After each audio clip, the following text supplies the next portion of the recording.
ग्रंथ लेकर पढ़ना निषेध है। तो 3 दिन अपवित्र दशा में भगवत चिंतन कर सकती है, जो पाठ याद है उसको सुमिरन कर सकती है। माला लेना, ठाकुर सेवा करना, रसोई बनाना, ग्रंथ पढ़ना, ये गृहस्थ धर्म में जो माता बहनें 3 दिन अपवित्र रहती हैं नहीं करना चाहिए। ऐसी शास्त्र मर्यादा है। फिर जैसा ठाकुर जी प्रेरित करें, शास्त्र मर्यादा है, ऐसा नहीं करना चाहिए। महाराज जी, जब हम अशुद्ध हैं और भगवान इतने शुद्ध हैं, उनको कोई चीज अशुद्ध नहीं कर सकती, तो फिर हमारी आप अपने आपे को भूल जाओ फिर कैसे खास। हाँ बस यही तो बात, इसीलिए तो कह रहे हैं नियम से चलोगी तो भूल जाओगी। नियम से चलोगी, बनाई हुई मर्यादा से चलोगी तो शरीर भान भूल जाओगी। और नियम अगर विपरीत दशा में चला गया तो शरीर भाव पुष्ट होता चला जाएगा। ये खास बात है। आप एक पत्नी व्रत ले, आप धर्म से चले तो आपको वैराग्य हो जाएगा, आपकी वासना नष्ट हो जाएगी। दवा अगर नियम से खाओगे ना, रोग नष्ट हो जाएगा। और आप व्यभिचार करें, चाहे जितना करते चले जाए, आपकी वासना बढ़ती चली जाएगी, आपकी गंदगी बढ़ती चली जाएगी। ये नियम है वही चेष्टा। लेकिन एक पत्नी व्रत ले, धर्म पूर्वक चले तो आपको वैराग्य हो जाएगा। कितने ऐसे गृहस्थ हैं जो वैरागी हैं, पति पत्नी दोनों घर में रहते हुए भी ब्रह्मचर्य हैं। और कितने ऐसे कि देखो बोले कितने साल, बोले 90 साल के, तो बोले क्या पूरा जीवन हो गया, खाक बटोरते हैं काम, वहीं के वहीं खड़े। सब सुलझने की बात है। तो इसलिए हम पहले शास्त्र आज्ञा पालन करें तो परम पवित्र प्रभु हैं और हम उनके परम पवित्र अंश हैं, ये बात समझ में आ जाएगी। और जो शरीर अपवित्र है उससे हमारा राग खत्म हो जाएगा। अभी शरीर अपवित्र है, शरीर अपवित्र है तो हमारा भाव भी अपवित्र है, क्योंकि हम शरीर से युक्त हैं। आप कभी ये मानती हो कि मेरा शरीर अपवित्र हुआ, मैं नहीं। उस समय यही रहता है कि मैं अपवित्र हूं, रहता है ना। मैं जैसे हम शौचालय से निकले तो हम ये नहीं मानेंगे कि मैं आत्मस्वरूप हूं, मेरा शरीर अपवित्र है लेकिन मैं पवित्र हूं। अगर शरीर का स्मरण आ रहा है तो अभी आप शरीर भाव में हैं। और जिन महापुरुषों को छूट गए पड़े रहते हैं अवधूत स्थिति में, भगवान उनके साथ खेलते रहते हैं। उस स्थिति तक पहुंचने के लिए हमें तर्क छोड़कर शास्त्र आज्ञा पालन करना पड़ेगा। शास्त्र की कृपा से, गुरु आज्ञा की कृपा से वो स्थिति आ जाती है। जब शरीर भाव से हम ऊपर उठ गए फिर क्या है, फिर तो कोई परेशानी नहीं। चाहे लघु शंका की पड़े हो, चाहे शौच के पड़े हो, शरीर अपवित्र है लेकिन वो परम पवित्र प्रभु में रमण कर रहा है। अभी हमारी दशा ऐसी नहीं है। हमारा शरीर हमें मैं करके दिखाई दे रहा है, नहीं दिखाई दे रहा। शरीर की भूख मेरी भूख, शरीर की मांग मेरी मांग, शरीर का कष्ट मेरा कष्ट आ रहा है ना। बस इस राग से छूटने के लिए शरीर को सिद्धांत में बांध दो। तस्मात् शास्त्रम प्रमाणम ते, कार्या कार्यो विरुद्ध, क्या करना है क्या नहीं करना, इस शास्त्र के अनुसार चलो तो शरीर का राग खत्म हो जाएगा। इसका परिणाम होगा शरीर से राग खत्म हो जाएगा। आप पवित्र रहिए तो आपको शरीर से वैराग्य हो जाएगा। ये खास बात है। शास्त्र की आज्ञा पालन कीजिए तो आपको शरीर संसार से वैराग्य हो जाएगा। और शास्त्र के विरुद्ध चलिए तो आप रागी हो जाएंगे, आप आसक्त हो जाएंगे, ये आपको दंड होगा। शरीर संसार की आसक्ति वही तो आपको जलाती, वही तो आपको जन्म मृत्यु के चक्र में फंसाती है। समझ गए बच्चा? जब हम भगवान के लिए प्रसाद नहीं बना सकते, उनको भोग नहीं पवा सकते बच्चा, इसीलिए इस शरीर से घृणा करनी है। धिक्कार है ऐसे शरीर को जो प्रिया प्रीतम से बिलक करता है, तभी तो शरीर से राग खत्म होगा।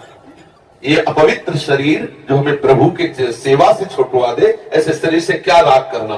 धीरे धीरे शरीर के प्रति हे भाव हो जाए। जन्म मृत्यु जरा व्याधि दुख दोषानुदर्शनम, भगवान ने गीता जी में कहा, शरीर के प्रति हे भाव होने लगता है। क्या बलमूत्र का भांडे, छोड़ो इससे राग। धीरे धीरे धीरे वो अपने स्वरूप में स्थित हो जाए। अभी इतना ममत्व है शरीर में, कोई ऐसे छू ले तो एकदम ऐसा नहीं होता। तुमने हमें ऐसा कितना अपना मय पद है। अगर हम ठीक सिद्धांत से चलेंगे तो हम बहुत जल्दी लाभ प्राप्त कर लेंगे। जहां हमारी स्थिति है हम बात उसी स्थिति की करें तो हम बहुत जल्दी आगे बढ़ जाए। होता क्या, हम लोग बात करते हैं छत की और अभी बिल्कुल 100 हाथ गड्ढे में खड़े हैं। बात ये है, शरीर से हमारा संबंध बहुत घनिष्ठ हो चुका है। इतना हो चुका है कि शरीर से हम संबंध किए, ये शब्द भी गलत है। मैं ही शरीर हूं ऐसा है। आप देख लो, कभी दर्पण में तिलक लगाते समय सोचा कि शरीर के मस्तक पर तिलक रचना कर रहे हैं? नहीं। मेरा तिलक कैसा है, यही तो आएगा ना। मेरा रूप कैसा है, मैं ठीक लग रही हूं, लग रहा हूं, ऐसी बातें आएंगी नहीं आएंगी। तो इसका मतलब शरीर राग है। शरीर राग हटाने के लिए शास्त्रीय सिद्धांत स्वीकार करना होगा। जिस समय माता बहनें अपवित्र होती हैं उस समय वो जो भी भोग बनाती है वो शास्त्र के अनुसार कह रहा हूं कि जो ब्रह्म हत्या देवराज इंद्र को लगी थी उसी के 4 विभाग किए गए थे। पहला विभाग स्त्री को दिया गया था और उसके साथ वरदान भी दिया गया था कि उसी अवस्था के अंतर्गत वो जब सृजन क्रिया में जाएगी तो संतान उत्पत्ति की सामर्थ्य उसको प्राप्त हो जाएगी। पृथ्वी ऊषर भूमि, जो ऊषर भूमि है ये वो ब्रह्म हत्या का एक भाग, उसको वरदान दिया गया था चाहे जितना गड्ढा खोद दिया जाए अपने आप भर जाएगा समय पे।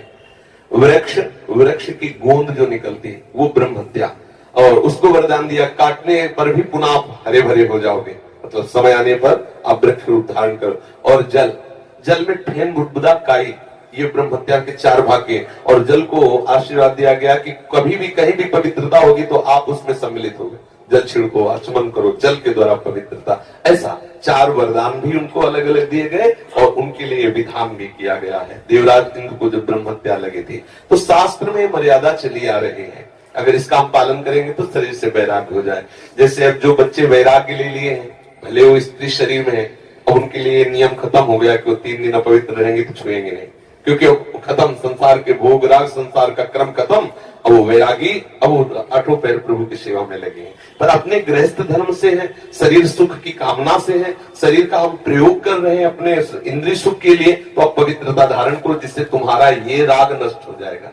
समझ रहे हैं ना? नाम जप तो कर सकते हैं आप। हम बता देते हैं, गृहस्थों को भी कह देते हैं कि आप मंत्र चिंतन भी कर सकते हैं, माला से नहीं, मंत्र चिंतन भी कर सकते हैं। स्नान किया, मंत्र चिंतन कर रहे हैं, भाई अंदर हमारे जो चिंतन हो रहा, शरीर ही तो अपवित्र है, बाहरी चेष्टा नहीं करेंगे। हम मानसिक ठाकुर सेवा भी कर सकते हैं, मानसिक पाठ भी कर सकते हैं। हमें चतुरासी जी याद है तो हम ग्रंथ नहीं छुएंगे, ऐसे पदगान करेंगे, नाम कीर्तन करेंगे, ये सब हो सकता। लेकिन प्रगट में जो शरीर द्वारा चेष्टा होनी है तो फिर उस समय 3 दिनों तक ऐसा शास्त्रीय महापुरुषों का और संतों का आदेश है, तो हमें वैसा पालन करना चाहिए।